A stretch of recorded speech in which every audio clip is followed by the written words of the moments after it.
Assalamualaikum warahmatullahi wabarakatuh.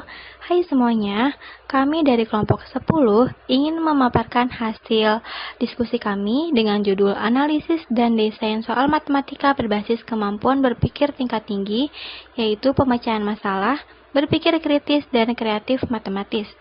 Dengan mata kuliah Proses Berpikir Matematis dan dosen pengampu, Bu Hanifah Nurul Sopiani, SPD, MPD. Sebelumnya, perkenalkan, nama saya Samiatul Jana dan rekan saya Muhammad Kamil Syawalul Binoto, Nur Anita Rahayu, dan Tongam Sihaloho. Oke, langsung saja kita ke materinya. Oke, yang pertama ada pentingnya berpikir matematis.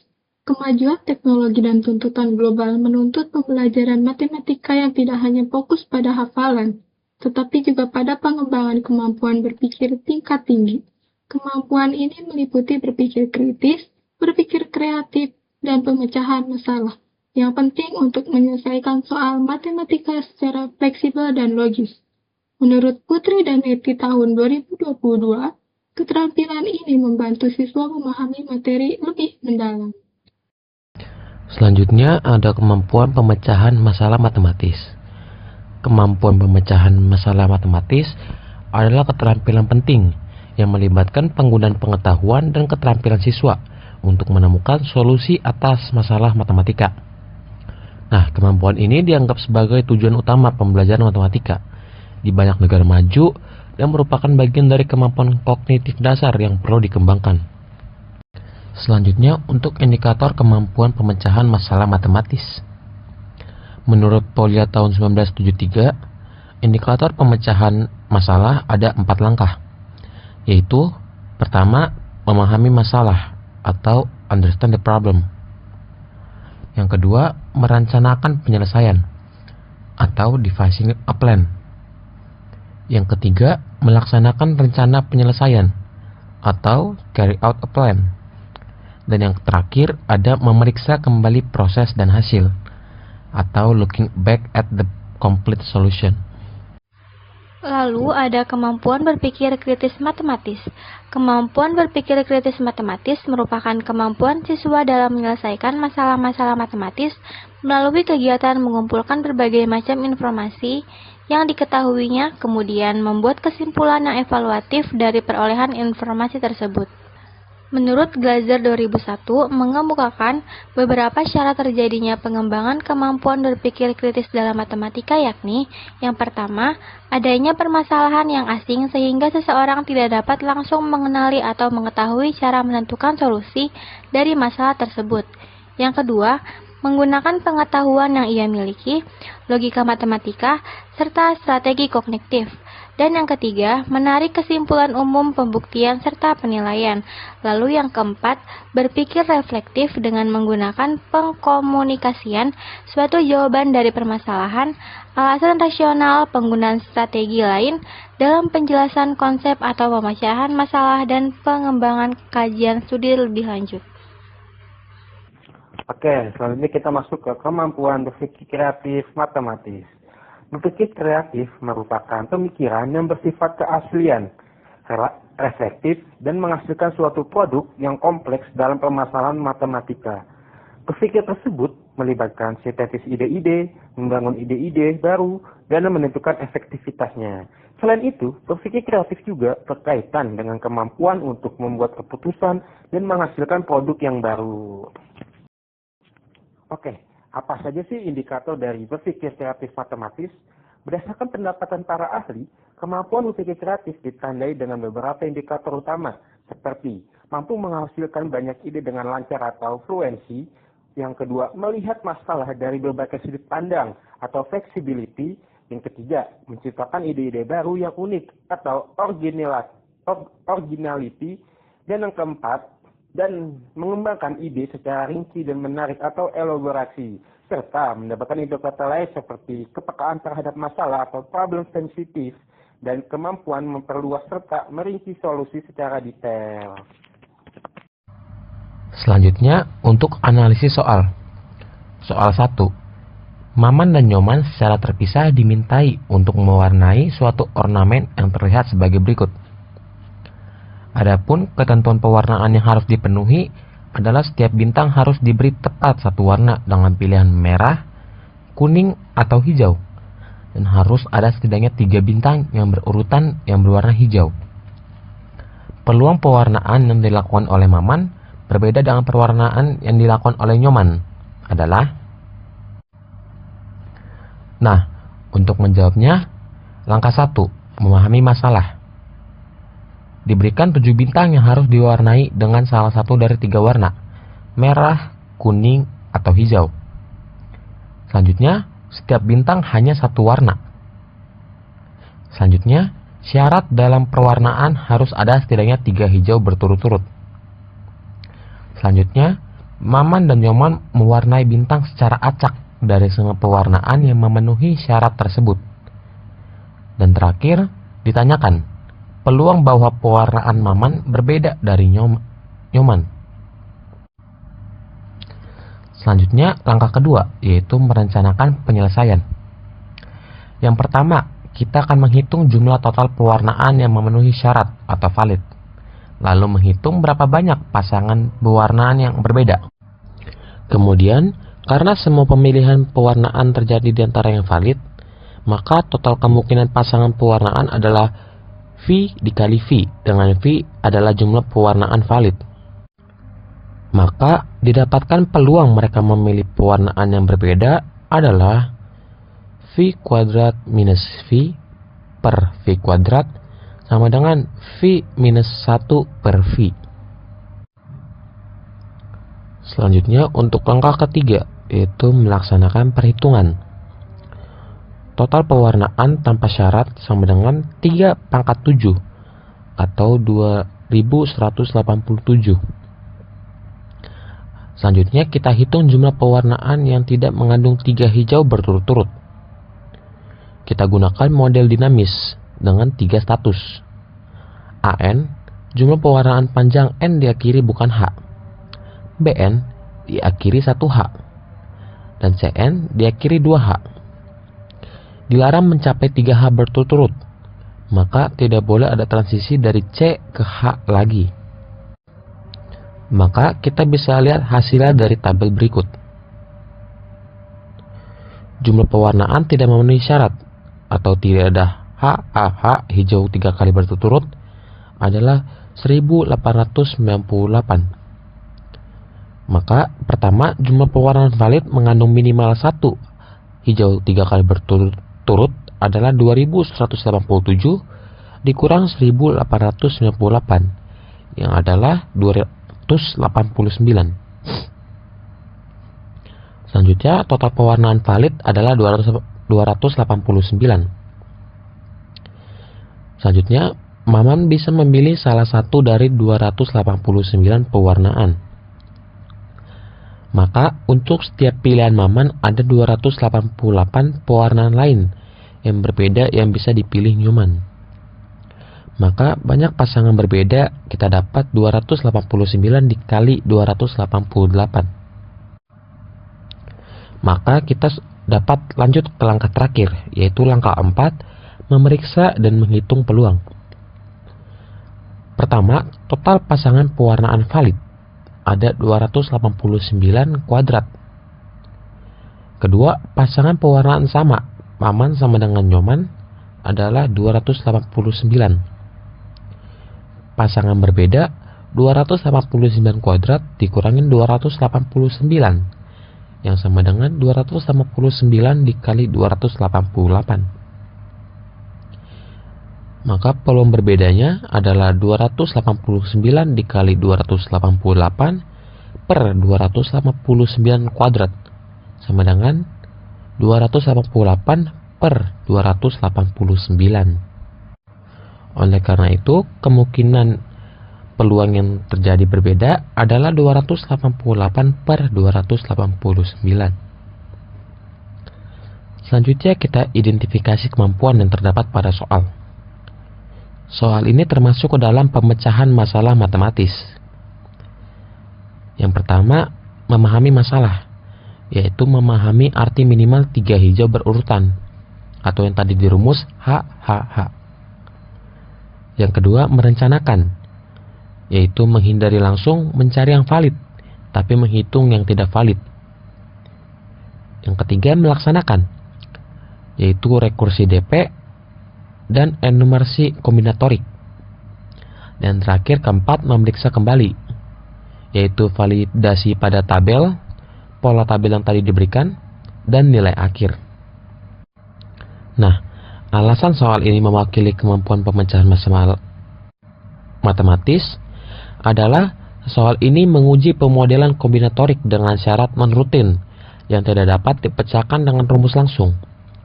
Peserta harus memahami dan merancang pendekatan sistematis berbasis pola larangan atau avoidance pattern, menggabungkan pemahaman kombinatorik, strategi penyelesaian alternatif melalui komplement, serta logika peluang.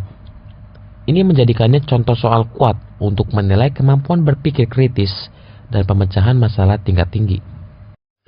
Untuk soal kedua, yaitu buku Matematika SMP MTS kelas 9 semester 1 terdiri dari 6 bab yang semuanya berjumlah 170 halaman dengan rincian judul dan katalog 2 halaman, penjelasan buku 1 halaman, kata sambutan 1 halaman, kata pengantar 1 halaman, daftar isi 1 halaman, kunci jawaban 1 halaman, daftar simbol 1 halaman, glosarium 1 halaman, indeks 2 halaman, daftar pustaka 1 halaman, dan teks kemampuan 4 halaman, yang masing-masing bab jumlahnya disajikan dalam diagram di bawah, yaitu bab 1 30, bab 2 26, bab 3 32, bab 4, bab 5 24, bab 6 20, dan banyak halaman pada bab 4 adalah, jadi di sini bab 4 tidak diketahui. Sumber soal ini berasal dari UN SMP tahun 2018.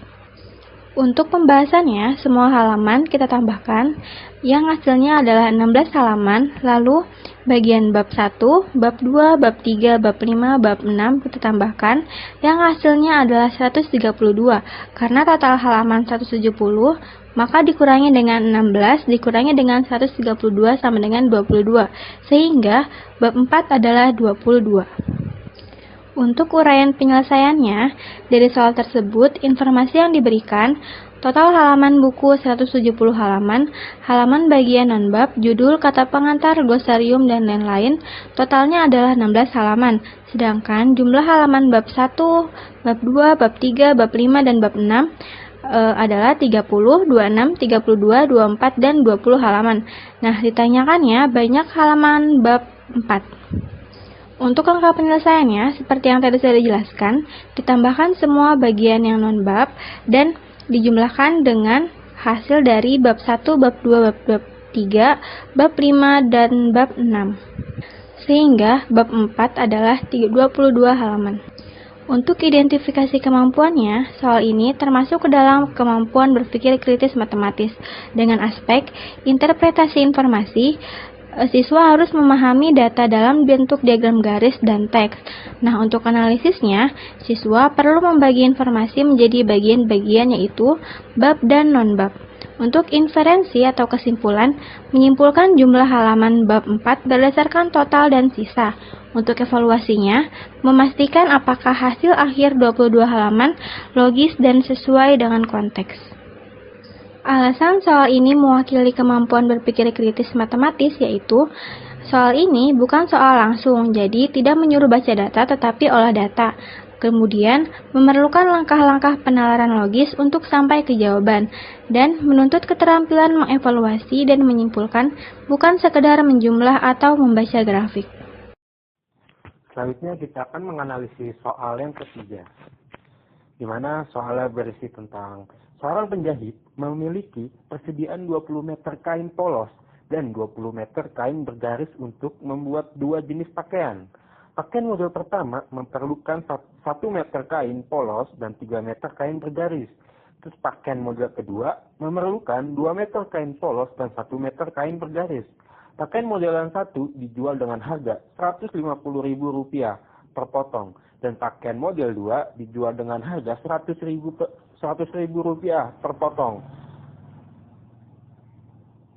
Penghasilan maksimum yang dapat diperoleh oleh penjahit tersebut adalah, soal ini diambil dari soal UN Matematika SMA IPA 2016 nomor 8. Nah, untuk menyelesaikan soal tersebut, ada beberapa tahap. Yang pertama kita mempermisalkan X sebagai jumlah pakaian model 1 dan Y jumlah pakaian model 2. Terus selanjutnya tahapnya adalah model matematika dari kendalanya. Kendala itu ada kain polos dan kain bergaris, yang dimana kain polos kita memisalkan X sama dengan 2Y, kurang lebih sama dengan 20.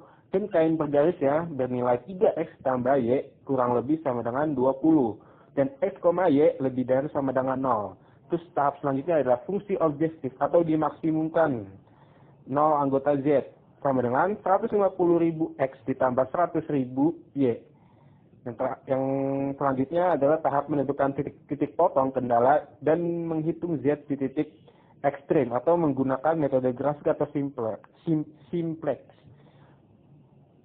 Yang pertama titik potong garis ya, di mana kita X tambah 2Y sama dengan 20, yang dimana Y-nya sama dengan 10, X sama dengan 20. Dan 3X tambah Y sama dengan 20, yang dimana nilai X-nya sama dengan 6,67 dan Y-nya sama dengan 20. Terus kita gabungkan dan cari titik potong di 4,8. Diperoleh nilai maksimal Z pada titik 4,8 yaitu Z sama dengan 150.000 dikali 4 dan 100.000 dikali 8. Dan sama dengan 1.600.000. Kenapa ada 4 dan 8? Karena itu nilai X dan Y-nya. Kalau untuk di 0,0 itu nilainya sama dengan 0. Dan kalau dinilai di titik 0,10 hasilnya sama dengan 1 juta rupiah. Ini identifikasi kemampuannya. Soal ini termasuk ke dalam kemampuan berpikir kreatif matematis.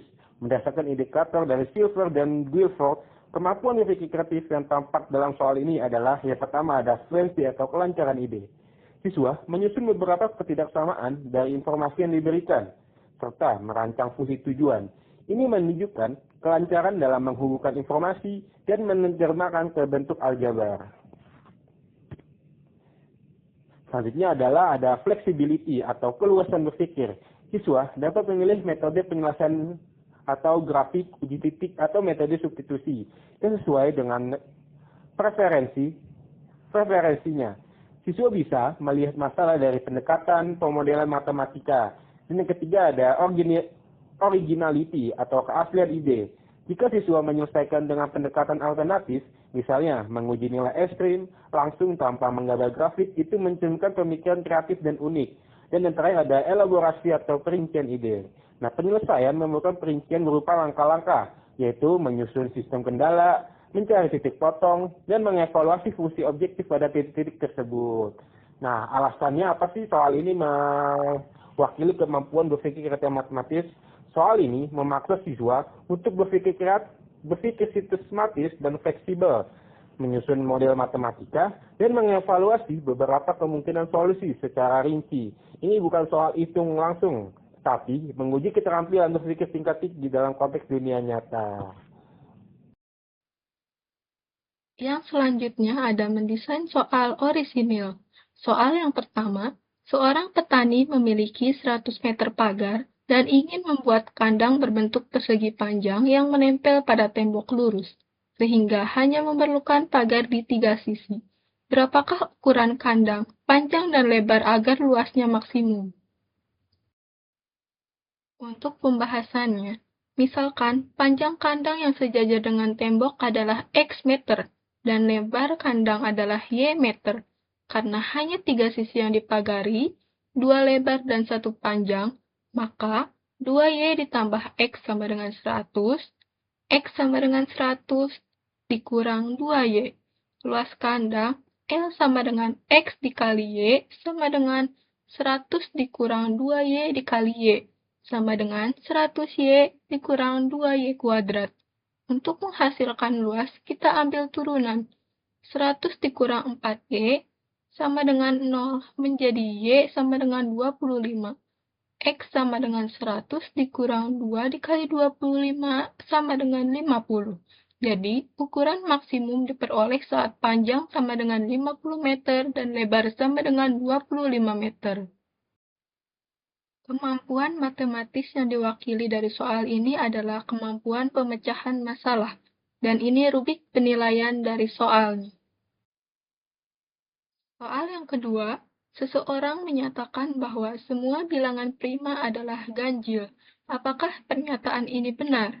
Jika tidak, berikan contoh yang membantah pernyataan tersebut dan jelaskan secara logis mengapa pernyataan itu salah. Soal ini memiliki kemampuan matematis yang diwakili, yaitu berpikir kritis matematis. Untuk pembahasannya, pernyataan tersebut tidak benar. Contoh, bilangan prima yang tidak ganjil adalah 2. 2 anggota P, di mana P adalah himpunan bilangan prima. Bilangan 2 adalah satu-satunya bilangan prima genap, karena faktor dari 2 sama dengan himpunan 1 dan 2, yaitu hanya habis dibagi 1 dan dirinya sendiri. Sementara bilangan genap lain selain 2 seperti 4, 6, 8, dan lain-lain memiliki lebih dari 2 faktor, sehingga bukan prima. Jadi karena 2 adalah anggota P dan 2 adalah genap, maka pernyataan bahwa semua bilangan prima adalah ganjil adalah salah. Dan ini rubrik penilaian dari soal 2. Soal ketiga, buatlah pola bilangan sendiri yang terdiri dari minimal 5 bilangan. Jelaskan pola tersebut dan rumus umum dari pola yang kamu buat. Apakah pola tersebut dapat dilanjutkan hingga tak hingga? Jelaskan alasanmu secara matematis. Soal ini memiliki kemampuan matematis, berpikir kreatif matematis. Untuk pembahasan, contoh pola 3, 6, 12, 24, dan 48. Pola ini adalah perkalian berurutan dengan 2. Artinya, setiap suku diperoleh dari suku sebelumnya dikali 2. Rumus umum, UN sama dengan 3 dikali 2 pangkat N kurang 1 dengan N lebih dari sama dengan 1. Pola ini dapat dilanjutkan hingga tak hingga karena tidak ada batasan dalam operasi perkalian 2 secara terus-menerus.